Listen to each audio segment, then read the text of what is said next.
हे बघा, तुमची मम्मी येण्यातच आहे, ठीक आहे. आता आल्याबरोबर तिला सांगायचं आपल्या ठरल्यानुसार की आम्हाला आजोबांसोबत खेळायचंय काही पण करून, ठीक आहे, समजलं?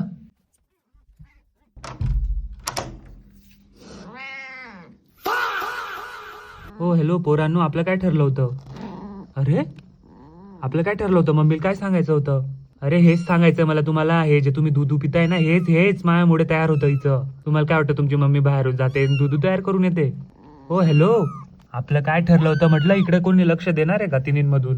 बाप काय फालतूपणा आहे. आणि हो हॅलो, तुला काय वाटतंय मला काय समजत नाही की तुला हे सगळं समजत नाही? मॅटर काय चालू आहे, माझी कशाची तडमड चालू आहे? अरे डॅक डोळे बंद करून झोपली आहे. सगळं ऐकते ना तू, सगळं ऐकते ना, खरं बोल. तुला विचारतोय मी लास्ट, जाऊ दे त्या पोरांचं, त्या बिचाऱ्याला ना काही समजत नाही. मला खेळू द्यायचं आहे की नाही पोरांसोबत? Yes or no? बाप मुद्दाहून इग्नोर मारते डायरेक्ट. तुम्ही तर गेले बेटा एकदाच्या तुमच्या मम्मीला जाऊ द्या घराच्या बाहेर, तुमचा पाटा पडणार आहे. एक नजर सुद्धा इकडे मारायला तयार नाहीत.